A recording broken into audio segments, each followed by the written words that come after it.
song. That song. Laryea, and coincidentally, the Arts fans pick it.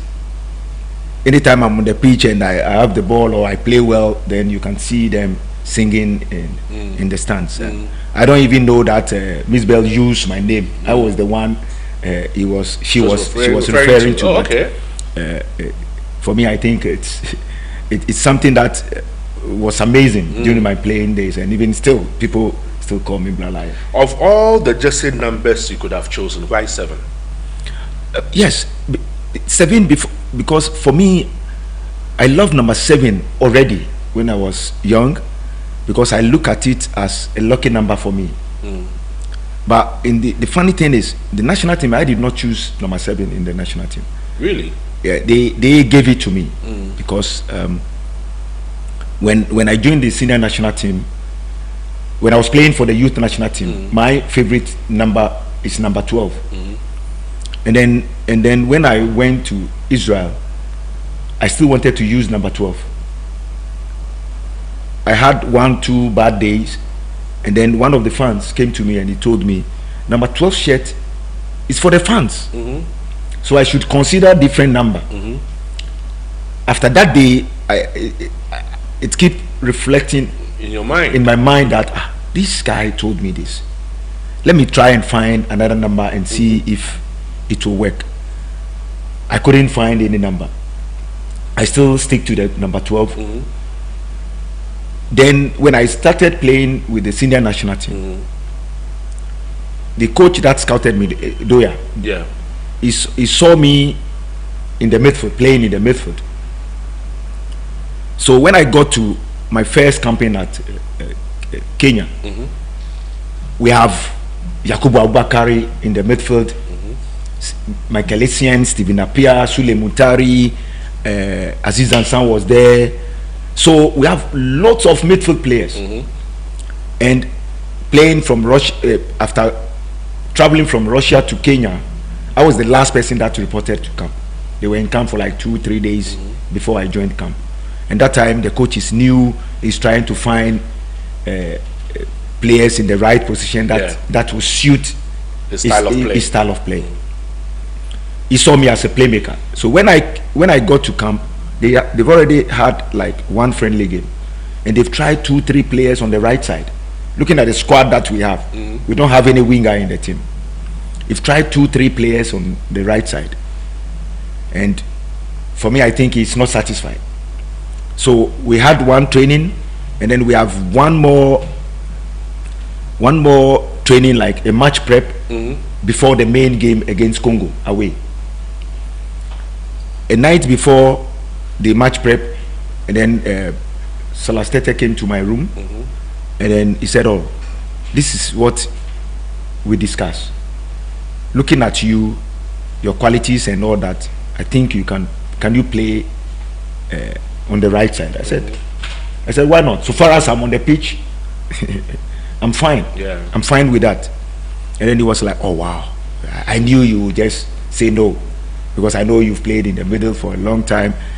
Playing in Russia too, I was playing as number 6. I've played like a lot of games playing number 6, so I feel comfortable there in Russia. So me thinking I'll come and then be add up to the middle and then enjoy. All of a sudden they put me on the right side. But when I look at the squad, the players that are playing in the middle, I have so much respect for them. Stephen Appiah and Michael Essien. Yakubu Abubakari, in the youth national team, he was number 6 for me. So I know they have the capabilities of playing that place. So me being on the right side, I knew I'm secure. If Stephen Appiah is in the middle, Michael Essien is in the middle, I knew I'm secure. So I said, okay. So we went to match prep before we traveled to Congo, and they put me on the right side, and I enjoyed there. I felt that place is more easy than in the middle. And it was non-competitive. You're the only player who was confident to be put on that right side. Put on that right side. And looking at the technical team mindset, they've tried different players on that side, and they had confidence in me. So I said, oh, why not? Because my U17 level, I play as a right back. And but during Colts, I mean, you played Colts with Atram, Stephen Appiah. Stephen Appiah is always my opponent. Yeah, okay. I've not played the same team with him. He's always my opponent. He was great for us, right? He played for Mighty Victory. Mighty Victory. Yeah. And then you played for? I played for Cowling Babies. Cowling Babies. Yes. Myself, Stephen Appiah, myself, Godwin Atram, Dankwe, Aziz Ansan, Christopher Pelete, Oseboati. So you guys knew yourselves right from Colts. From Colts, and it had been competitive from there. Yes. So to play in the national team at the same time, you had some kind of synergy. Yeah, for me, I think that's what played a key role in our generation when we all got to the senior national team. Yeah. Because when you look at likes of Stephen Appiah, myself, Yakubu Abubakari, we met them in. Yakubu Abubakari was playing for Colts in Tema. We've been meeting in Greater Accra regionals. Yeah. So we knew each other. You go to Kumasi, we Temale, Hamza Mohammed. Yeah. We've been meeting them in regional competition. So it looks like we knew each other. We played together for some time. So when we got to the senior national team, we knew each other. Yeah. And talking about Stephen Appiah, myself and Stephen Appiah, we've played Monchendi together. I've played against him in the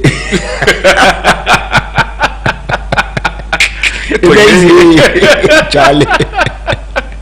So when we got to the senior national team, looking at myself and Stephen Appiah on the same pitch, we played Monchendi together. So we knew each other. Yeah. I know what Stephen can do. Stephen knows what I can do. And then when you look at the other side of the pitch, you have Michael Essien in the middle and Sule Mutari on the left side. And these two Salastete,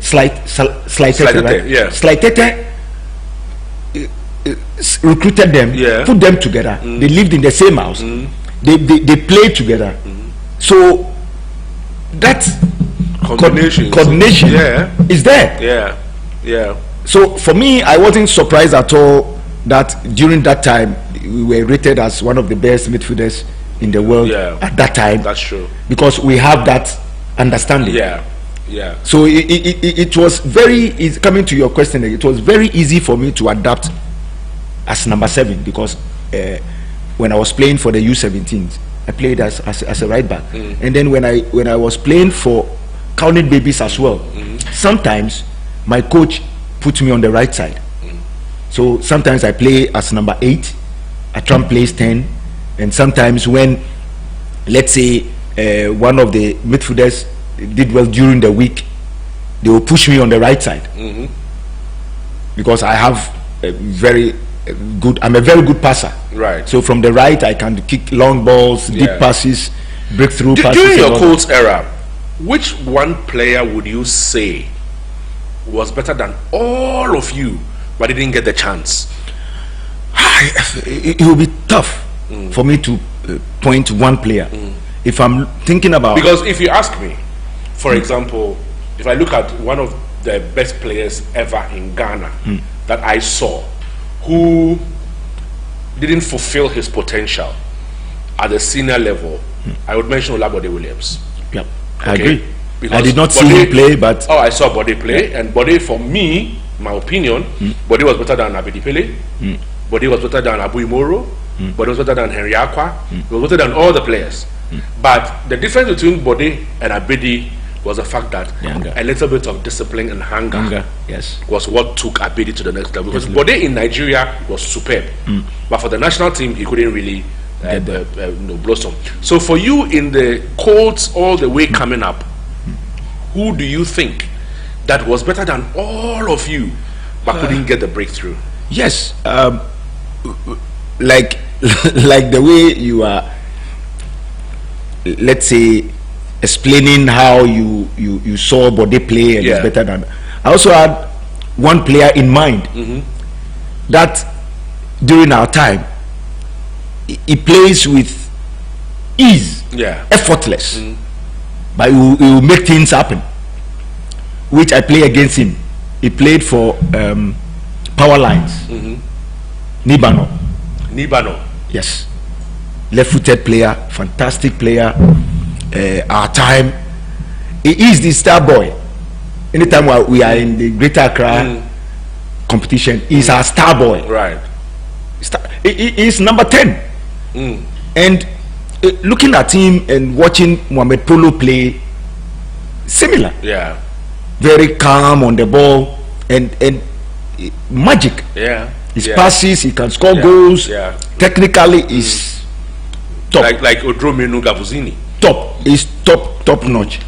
But he couldn't make it because referring to Hunger. Olabode. Yes. Yeah. Hunger. We all realize when you are young and you are playing among your age group, as you grow, definitely you play against players that are older than you. Yeah. Getting to the first team level. Yeah. Players that have been there for like maybe 10 years before you come.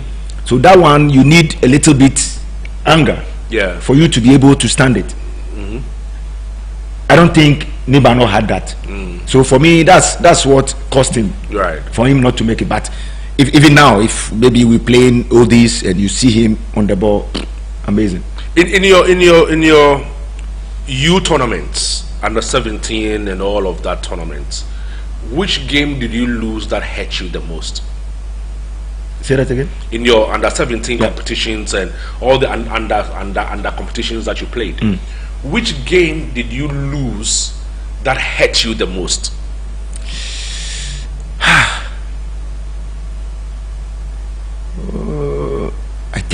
I think the game against Nigeria in 2006 Nations Cup in Egypt. Because for me, I felt people think the game that our last game that we lost against Zimbabwe took us out. But for me, I think the Nigerian game took us out of the competition. It hurt you? Yeah, because you can see the moment we lose the game, the atmosphere in camp changed. Because we all know Ghana Nigeria is the rivalry between these two countries is top. So losing that game, immediately you can see even though we beat Senegal in our next game, you can see we don't have that energy again. So for me, I think that's the game. And I had till today, when I look back, it hurts me because I had the opportunity to get an equalizer. Yeah. I had the opportunity. It was a corner or free kick, and I was so smart and then make a third man run in the box. Luckily for me, the ball came to my direction.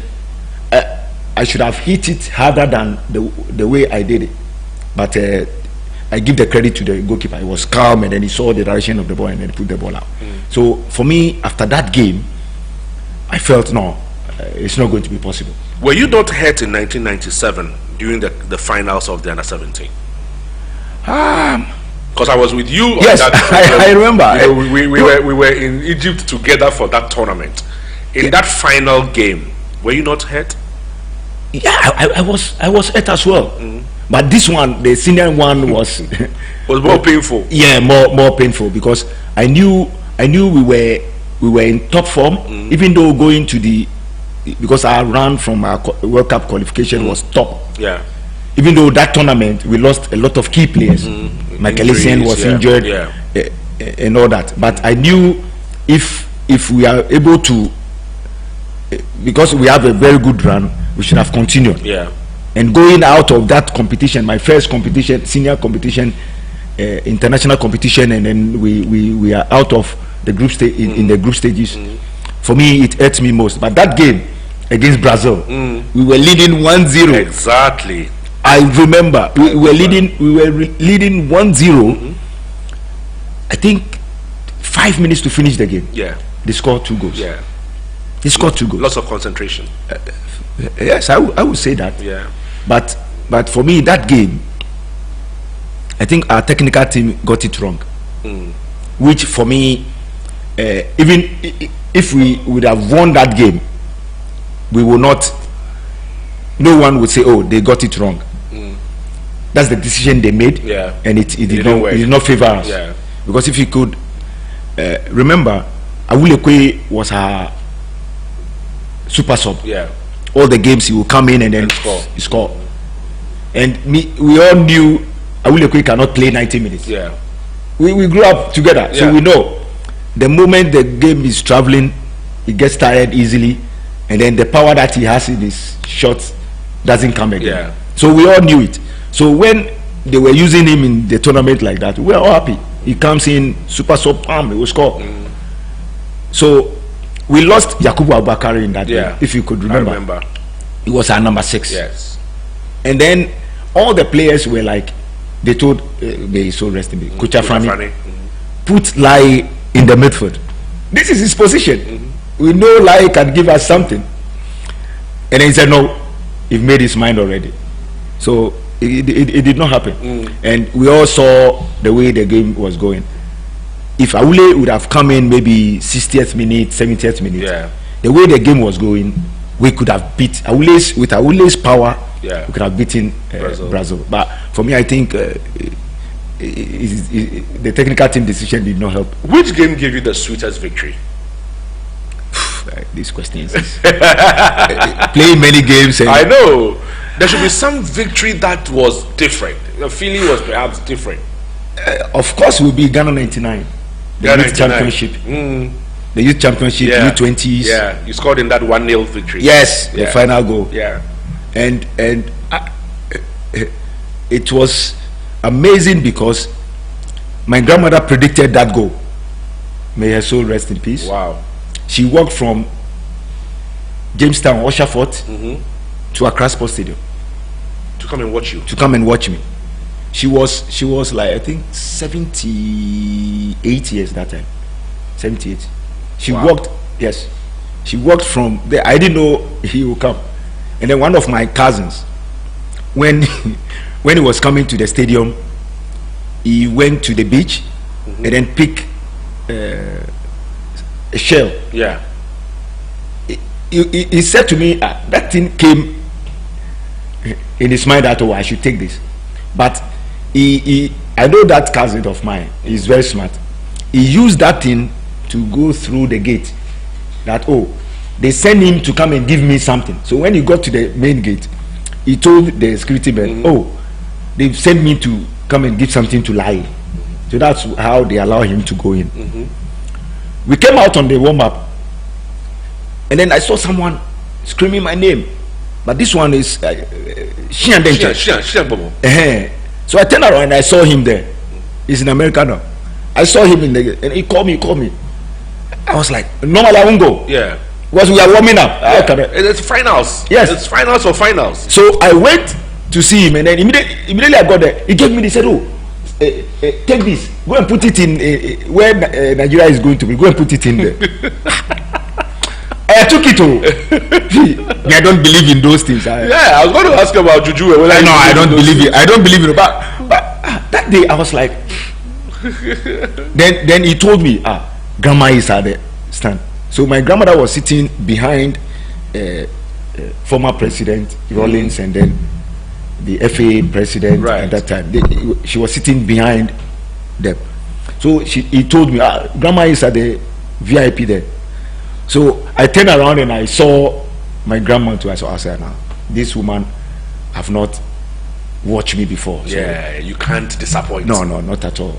And I had a very good game. And I was indisciplined too. Because Dosena warned me not to pass the attackers. Yeah. But I gave a pass wide to Josie Ekulu. Then I saw a space in the box.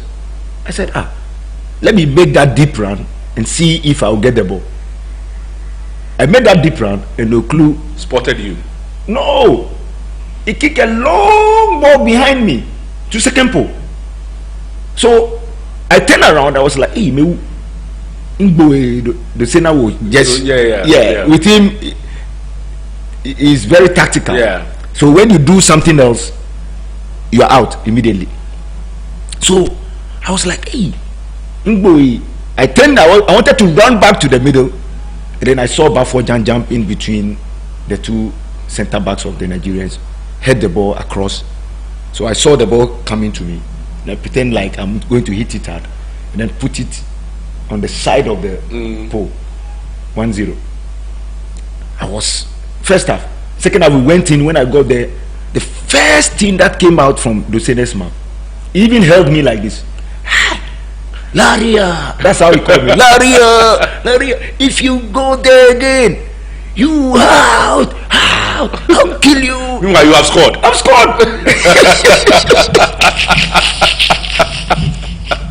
Oh, Coach Dosena, Giuseppe Dosena, you know, one of the very interesting coaches to work with. Yeah. At that time, I had many travels with him as well during the Black Stars time. But like, I know a lot of people have actually about missing World Cups and all of that. I'm not going to go through that conversation because you've repeated yourself many times on many platforms. I want us to look at coaching. Coach, you played the courts, and now you've had the chance to also work in an academy. You work with Right to Dream. Some people have said that the trouble we have now is the difference between what our court football used to be and what our academy system now is. For you, having experienced both, which one is more likely to benefit us than the other? That's a good question. But when we mention coach football and the academies, we looking at the same departments. Because during my time, the ages that we used to play the coach games, now the academies too have the same age group. The only thing that during your time, coach, were you using age or you were using height? We were using height. Because when you go above a certain height, I called Jacho. Oh, yes. We were using height and weight. Right. We were using height. Before it started with height, and then it changed to weight. Okay. People like us wouldn't have played the coach. And then it changed to weight. But in these two areas, now one thing we all have to understand that football has changed tremendously. So the style that we were using or style that coaches are using to educate players in my time, now if you use the same system, it will never work.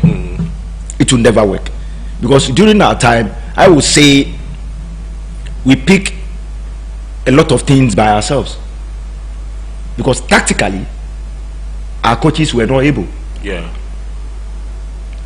They just come, throw balls on the pitch, play. So if you see me doing a certain skill, maybe I've seen it somewhere and I'm trying to pure talent. Exactly, pure talent. Or sometimes some tricks can come in your head. I remember. Yes, I remember. I was there. There was something that I used to do. It just came off my mind, or maybe I was playing with my friends in the neighborhood, and then I tried that thing, and then it went through. I practiced, and then it became part of me. So for me, these two things, we have to look at the modern trend, how it goes. That time I was a player, so I was thinking like player. Now, like you rightly said, I'm a coach now, and now I know. I knew what our coaches were doing to educate us. To put it on record, Laryea is a UEFA license A coach, certified coach, right? Yep. You have the CAF already. Yep. You have the UEFA license A coach. You can coach anywhere in this world. Anywhere. You have to do the pro license. Yeah, I have 2-3 years to work in an elite environment before I will be allowed to do the UEFA pro license. I did UEFA B, and then now UEFA A. You'll be the first Ghanaian and African to coach in the English Premiership. I prophesied that to you. Thank you so much. You'll be the first. Because before going into coaching, I want to win trophies. I want to win trophies. I want to be known as one of the best coaches that Ghana have ever had. So I knew it's not going to happen with the snap of my fingers. I knew I have to put in work. So that's why I don't sleep In the next 5-6 years, Black Stars will be yours.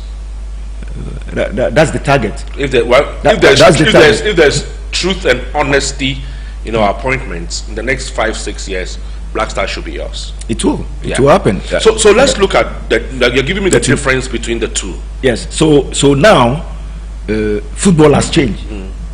The way we educate young players now has changed tremendously from the time that I was a player. So if we are comparing these two, it won't be fair. I knew a lot of people keep complaining, bring coach football back, bring coach football back, bring coach football back. Now most of the coach teams, they call their team academies. So now they call them academies. Why don't we try to put up a proper competition to the academies as well? Because when you go to Europe, all the teams that have academies, especially, let me give Spain as an example. They have a major competitions that they play, their academies, all the age group. The major competition every year, they play their league, and then they win Champions League and all that. When you go to Europe, why can't we also bring all the academies together and then form their own league? It's the same as coach football. Yeah, it's the same as coach football, because now I know Kumasi coach football is a gem. It's very strong. I was there last week. I witnessed 1 or 2 youth teams play. Amazing talent. I knew it's working. Their league is working. Go to different regions, it's zero. So for me, I believe if all the regions take their coach football serious, then we will have the same experience like when we were playing coach before. Because my time, Greater Accra was very strong. Yeah. If they pick players from Greater Accra region going to represent the region, you can see top players. Yeah. And we knew each other. Yeah. Because if I'm playing against BT United, I knew BT International. I knew Amwikwe. Amwikwe is there. If I'm playing against Mighty Victory, I know Stephen Apia is there. Farkus. I know Power Lines Nibando. Agency is in Farkus. Stephen Tete, Farkus. So we knew each other. You go to Temale, Hamza Mohammed, Joe Kadri, Redouan. So their league too is competitive. So when we come together, or they pick players, like I was lucky through coach, I got opportunity to join National Under 15. All the players that we met there, we were top players. So it makes it easy for the nation. The transition was easy to the U17s in 1997. It carries on to U20, but along the line, and it's normal. Some of us were falling out, but majority of us got to the senior national team. So for me, the organization of the league, the coach league, that's the key.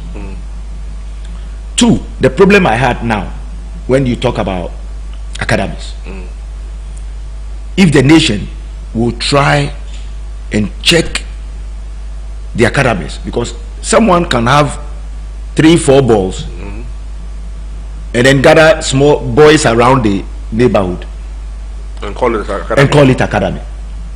So when you say an academy, what should a proper academy be like? First of all, people haven't seen Right to Dream. Some haven't seen Right to Dream. Okay, it seems to be the most efficient academy that we have in Ghana. But you have worked there before.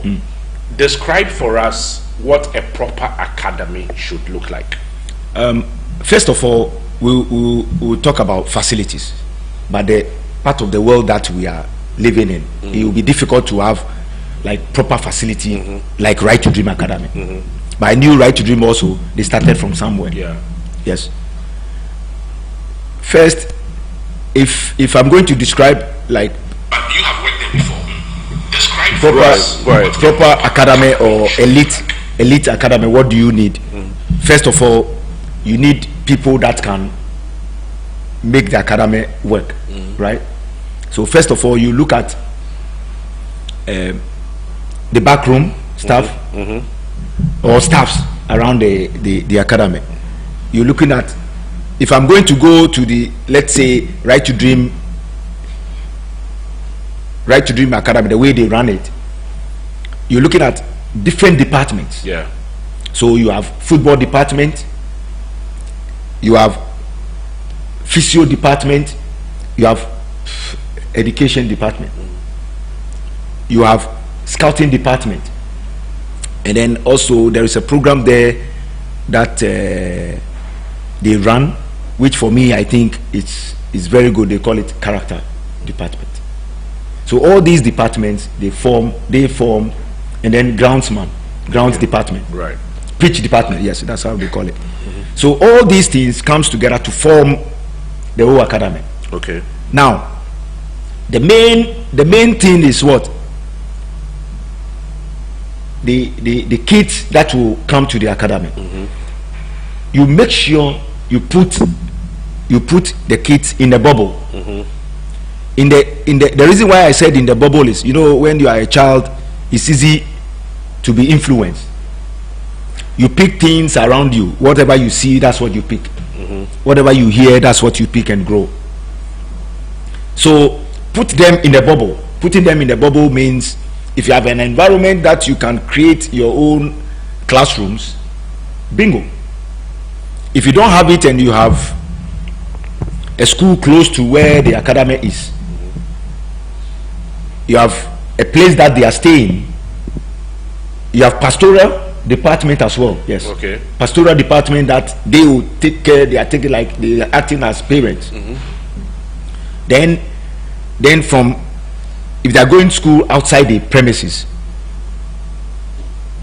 from their dormitory, finish training, from training they shower in their bus straight to school.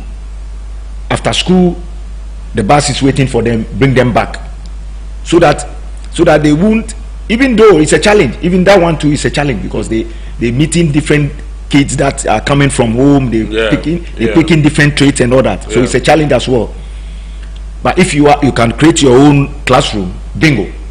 That one, like Right to Dream, everyone is in the bubble. Everyone is in the bubble. So whatever they learn, they pick, is the same. They don't go out and then. So you keep them in the bubble, and then make sure you educate, you recruit the right people on the job. And that's where scouting comes in. Yes, that scouting the staffs. Yeah, you have to have someone that can scout proper staff. A head of school, he understands what he's doing. Yeah, not that he's my friend. Yeah, not that he done me a favor before. Is he capable of doing that? Yeah. You go to groundsman. The groundsman that you are going to hire, you should know how to fix the pitch. Yeah. How to make sure the pitch is well cut, conditioned, so that when the players come and they want to pass the ball, the pass will go to the same direction they want to. If their first touch, no problem. Then you go to recruitment side. Recruitment, you need someone who is able. The same, not someone that I know him, so let me. After recruiting all of them, now the main thing is how to educate them. So the most important place, I would say most important, anyone else will say, is the technical side. Because it's a football, that's the main thing. It's the football academy. So you hire coaches that are able. Coaches that you know that he can work well, and then when he's planning his section, you know what he's doing. And then already all these things, you have your style of play already. You have your style of play, and every coach will make sure they go according to the style of play, the identity. That's what the DNA is. DNA is the identity you want to portray out there. And the most important thing is try to educate your staffs as well, empower them, because every staff recruitment that you bring into that environment, right? Whatever he's bringing on board, you know that already. Now you put in front of him a style of playbook. Now you have to study the style of playbook, which that's what I did. I already have my beliefs before I joined Right to Dream. But when I got there, their style of play helped me, equipped me to get there. Now you have to educate them to improve. In terms of, if I say empowerment, make sure you encourage them to do their courses, like Right to Dream did for me. Right to Dream did for me. When I joined, I was on my CAF B license. They encouraged me that go and do UEFA license, and they finance it. They finance my coaching badges, my UEFA B. They finance it. My UEFA A, they paid for me before I resigned. So they finance everything.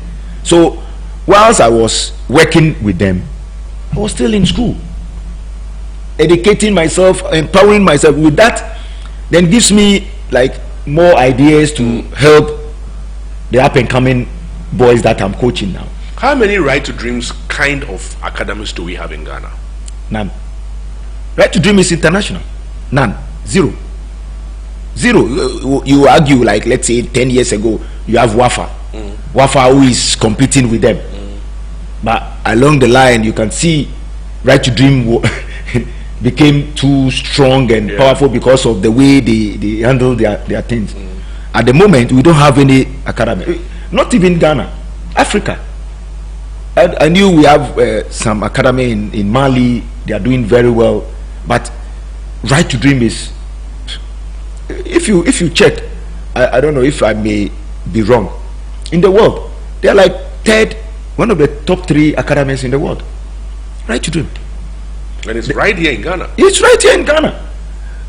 The way they do their Right to Dream, well organized. They will make sure they hire you, but they will empower you to know more. Then makes it easy for you to educate the kids, right, in there. In terms of coaching, you just mentioned the DNA. I mean, if you have established a philosophy or a DNA for any team or for the nation, as was done by the GFA recently, do we have the kind of coaches in Ghana who could be educated to that level to understand what the DNA is and move ahead to impart to the youngsters? We have a lot of coaches in the country, a lot. Everybody wants to be a coach, but one thing we should all know that that's how I see coaching. Coaching is a calling, because it's not easy. You have to love what you are doing. You have to have passion for it. That goes to any other thing that you wanted to do. If you have passion, then you bring the best out of you. Yes. So looking at the situation we have in the country now, we have loads of coaches. Maybe most of them will be like, oh, because this person have made it in coaching, that's why I wanted to do. But if not even assess himself, and then notice his strength, because every coach have different traits. Yeah, you should check, like when you go to UEFA courses. We have something called coaches traits. You should identify your strength and your weaknesses. Coaches should identify those things, and looking at the country that we are living in, they wanted to coach, but they are not hungry. They don't want to even spend time to learn and educate themselves. Because for me, I knew a lot of people in the country, they will say, oh, our football is going down, we don't have quality players. When you go to Europe, they don't have talent. Europeans, they don't have talent. It's all about education. They're getting proper coaching. That's why you can see they come in tournaments and they will dominate play, because they have good tutors that are educating them.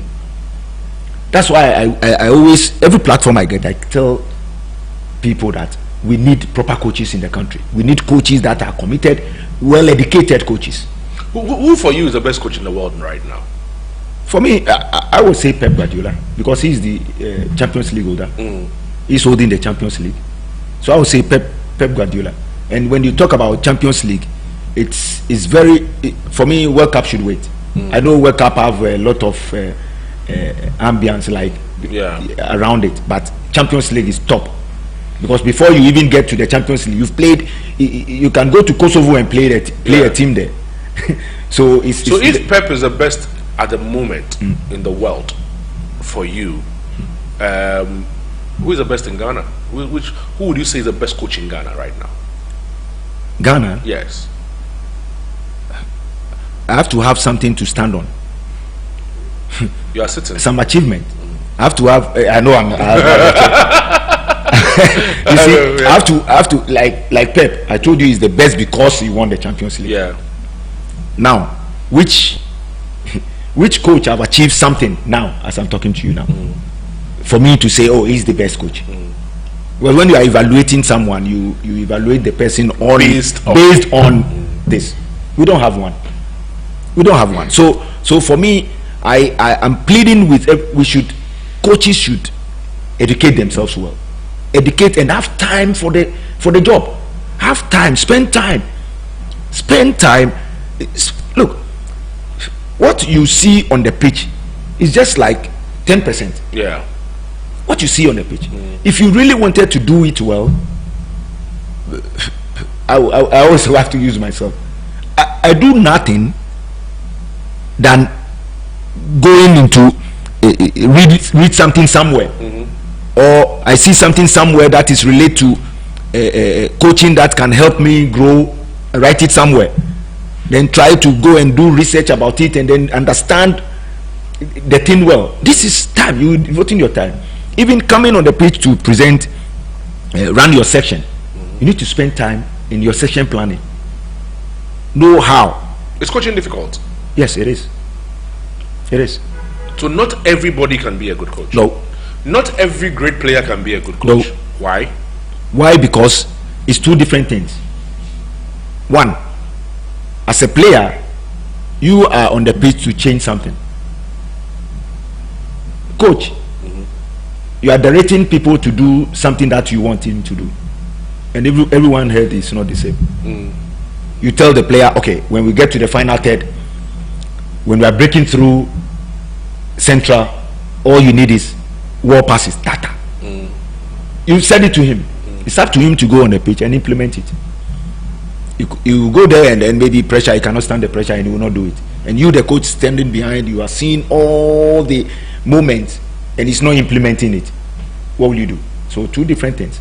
As a player, I will go there if my team is losing, like Abedi was doing. If his team is losing, he will tell the media, give me 5 minutes, I will give you news, I'll change the scoreboard now, and then he will do it. You understand me? So it's two different things. Coaching is different and it's the most difficult. It's difficult than playing. You can be a very brilliant coach, but then, I mean, there are times that you could just have a bad string of results. Does it make you a bad coach? No, not at all. Because most of my coaching educators, they tell you there is no right or wrong in coaching. It's an act, but you have to have your beliefs. So for me, if I'm building a team, my first 2-3 weeks, I know I'm impacting something in them, and after 3 weeks I should see that I have, other coaches have like 3 faces on the pitch, but me I have 4. Phase 1, 2, 3 and 4, and phase 1, all the faces have principles governing it. So when we are on the ball, we have 4 faces. When we are off the ball, we have 4 faces. So first 2-3 weeks I'm impacting this in my players.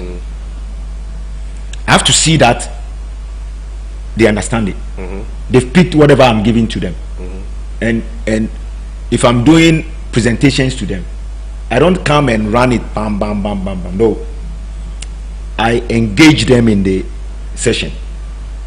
Sometimes I go out and tell them, go there, show me how, if it's you, how are you going to move it? So that that helps me to understand that they've picked what you taught them, what I've taught them. Why is it that, okay, you being the player, when a team loses a game, they blame the coach for the loss of the game. When a team wins a game, they give the credit to the coach for winning the game. What role does the player play?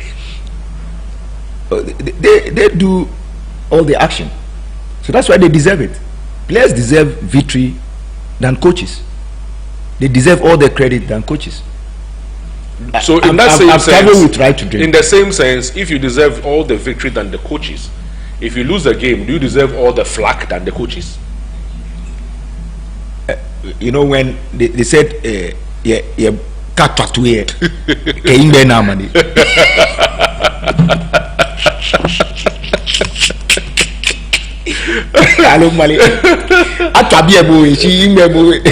the truth is, as a player, if you think you deserve all the plaudits when you win, they should give you the credit.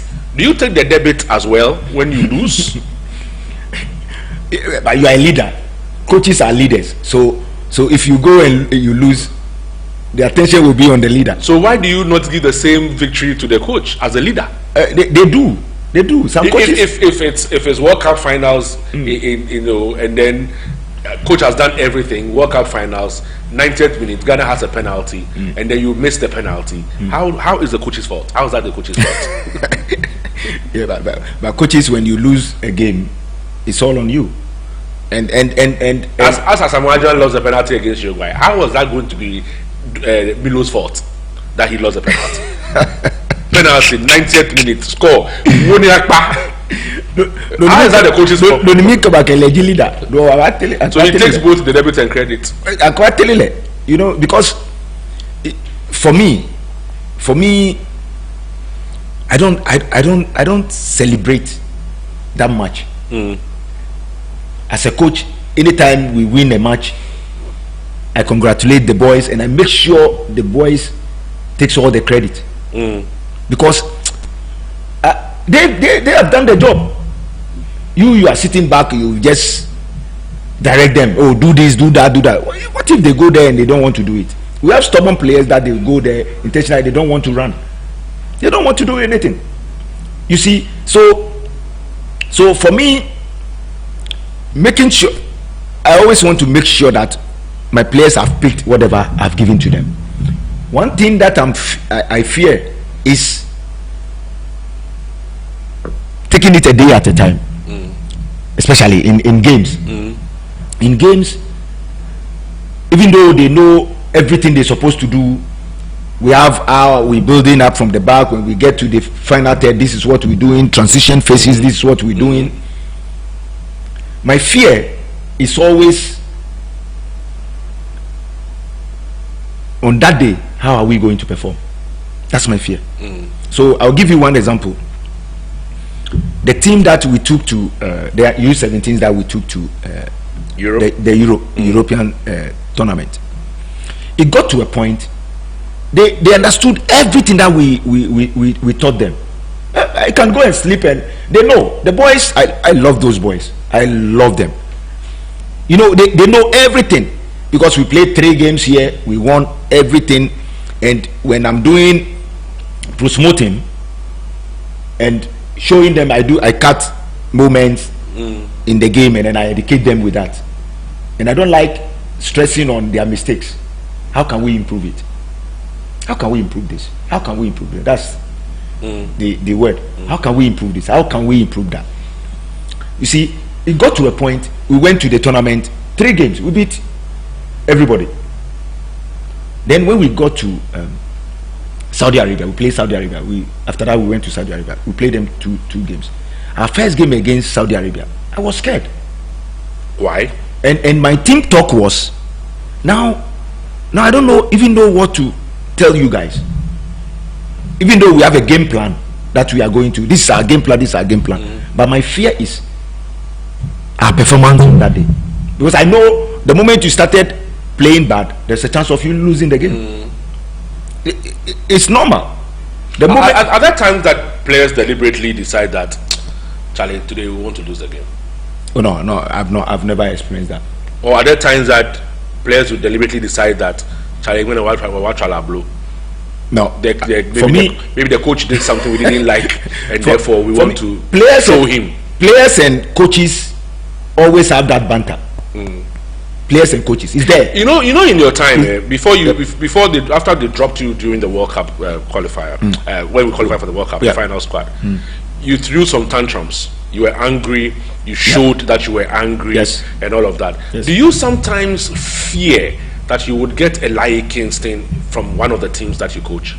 Oh, I've seen a lot, and it's an experience for me. Anytime that when they rebel against you, yes, anytime, not rebelling, but I see some players that I can sense the danger, like the stubbornness, like confrontation, you know, like you those days. Yes, of course, and that thing helps me to, because that's why it's very good for a former player to coach, because a lot of things will happen, situations will come that when you sit back, it has happened already. Yeah. So as a coach now, there's so many things that happens, and then I reflect back on my time. I'll be like, oh, now, so and how do you handle it? Oh, that helps me to handling it, because that situation, the outcome that came, helps me to handle the situation, because I've experienced it as a player, and then the way I handle it, and it did not go well, it will help me to change the approach. But if I use something and it goes well, the coach used that on me and it goes well, that's what I stick to. Is there anything you did before we go? Is there anything you did that you regretted? Regrets?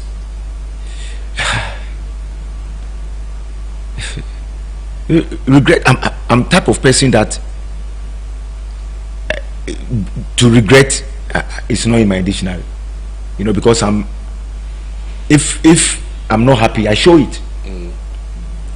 If let's say you did something to me that I don't like, I like to confront you and then tell you what I think about the situation, and then that's it. I don't hold grudges. So sometimes people see me as very aggressive, but I say my mind.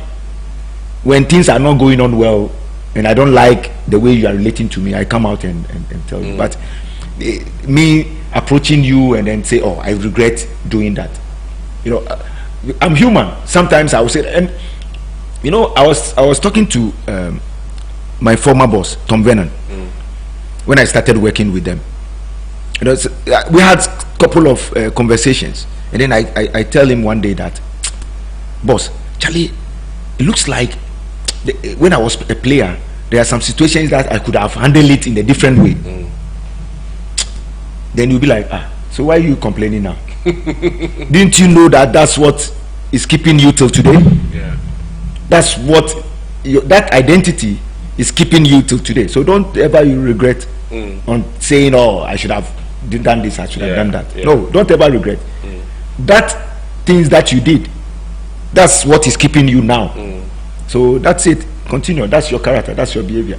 Because I know people will be like, oh, Laryea will not allow us in this space.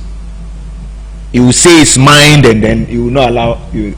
So people have tried to change this character from me, but this is me. Yeah. Even in my coaching, this is me. I want everything to be done 100%. I'm in the red zone all the time. Red zone. Hot-blooded. Red zone, but blue zone. I listen to blue zone a lot. You know, I'm in the red zone that I want things to be done as soon as possible. Yeah. Blue zone, with them, they think about it, they massage it before they implement it. Yeah. I listen to them a lot. We have red zones guys that, oh no, nothing. He doesn't listen to you. Yeah. But I listen to the blues. To the blues a lot. I listen to them a lot. When you go to the green and as for them, it's not me. Yeah. I can't be them. Yeah, you can't pretend. Yes, I can't. Did you make money from football? As a player? Yeah. I did okay. When you say you did okay, what do you mean? Well, at some point I signed a contract and I see money. What was the highest transfer fee you had? Fee. Charlie, the money is finished. But what was the highest that you had? I would say 3 million. $3 million from Krila Sovetov to Terry Grozny. And that money came to you? It came to me. I took everything. But I did not finish the contract. I played 1 season with them, and then Lokomotiv came in. So it looks like the money they were paying me now, it was off their shoulders to go to. So I continue, and then had something small on top of it for Lokomotiv. But the biggest contract that I put in front of me and signed is that money from Krila Sovetov to Terry Grozny. So where's the money? The money I put it in blocks, cement, and it's true. Look, since I retired from 2011, yes, that's what is keeping me and my family. Right. Yes. Right. I managed to do something that will give you regular. Yeah. I at least I have close to like 50 tenants. That every month at least I get something from left. I buy you. Then also I cut all the bigger expenses. Immediately I stopped playing football. I cut all the bigger expenses, all the big cars, sold all of them. Yeah. You know, find something cool for the family, something cool for myself that can take me and so that I will be able to cope. Yeah. Because my former agent once told me, Larry, if you stop running, the money stop coming. And it's true. It's true. Today, not even a phone call. Yes, so I was lucky enough to at least put 1 or 2 things down. Do you think you wasted some money somewhere? Oh yeah, a lot. Youthful exuberance, you know, going there, doing there, flying, you know. No, I know some of the stories. Going to. I know some of the stories, but it's okay. Branded shirts. I know, right? Yeah. You know, but one investment I did that I did not regret is collection of watches. Okay. Collection of watches. Yeah, watch collector. I was a fan of collecting watches. So I have all the top watches, Hublot, Audemars Piguet, all these top watches. So I collect them, and before I was collecting them to, like, when I'm wearing it, I show off, like, good, to feel good, until Kwesi Abeye told me, but this is good investment. Why? All you have to do is, like, take care of it, shouldn't scratch and all that. And when I retire after 2-3 years, I went to my closet and I saw them there. I said, what is happening? What am I doing this? I packed all of it, put it in a bag, went to London, sold everything, and made a lot of money out of it. Yes. So at least it was another good investment. Oh yeah. There are some investments that we can't talk about. Some other ones we can't talk about. Those ones. Uncle Fee. Kingston. I want to thank you so much for coming on the show. There are a couple of people who have said, says Nancy, Evangelist says bravo. To like Kingston, Steve says great program.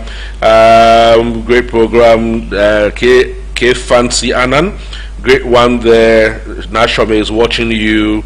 So a couple of people have sent some messages through, and they're enjoying the conversation as well. I'm sure many of you are still looking forward to more of those shows. Don't worry, next guest will be on the show again as we come back to you. Laryea, I want to thank you so much. Thanks for having me. And particularly, I want to wish you very, very, very well in your coaching career. You started with under 17, Black Starlets. I'm sure there's a transition. You would move on, or perhaps stay with them, groom them, grow them, and then we'll have the next generation of the Laryea Kingstons, the Michael Essiens. I don't think we'll ever have that kind of midfield in a very long time, because the transition was great. I mean, Laryea Kingston, Michael Essien, Sule Muntari, Stephen Appiah. Oh my goodness, with Asamoah the Baby Jet in front there. Matthew Amwa. That 2006 squad was a stupendous squad. It was just one big good squad. The only thing that I regret is that you missed out in that World Cup. But like you said, someday you will be at the World Cup as a coach. Yes. And I'm prophesying that to you, that in the next couple of years, Laryea will take us to the World Cup as Black Stars coach. It would happen. Bro, thank you so much for coming on the show. Thanks so much for having me. Yeah, thank you so much. Thanks so much for having When me. Laryea and I start talking, we don't finish. So it's a long conversation, but we don't finish. Thank you so much for watching. To my technical crew as well, thank you so much for watching. Saturday, don't forget, Saturday at 6 p.m. Escapades begins on Saturday at 6 p.m. right on this channel on Fifi Manson TV on both Facebook and on YouTube. Escapades. Some very beautiful drama series, right, that you need to watch. It's going to start on Fifi Manson TV on Saturday at 6 p.m. So it starts this coming Saturday. Don't miss out on that one. Thank you so much for watching. Have a good afternoon.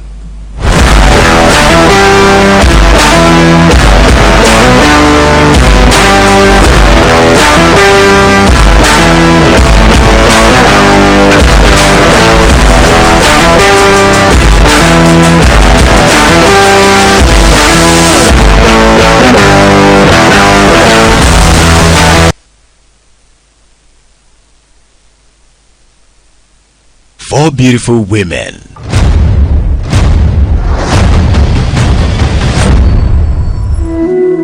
The mommy's boy. Hello, Ma. Can you imagine the junk Becca's made me for breakfast? Do you know the ratio of men to women in Ghana? It is 1 man to every 6 women. The faithful married man. This is your 40th birthday. You just need to let your hair down and have some fun. I'm sorry if I'm disappointing you. I will not cheat on my wife. The annoying ex-husband. I want to see my son. Elam is already in school. You'll see him over the weekend. Now go. My wife here is a good cook. Ex-wife. You must be Elam's father. ABN presents Escapade. Next time you're sent on an adult job, drop your diapers and bring back an adult result. Escapades. The real stories begins on Fifi Manson TV.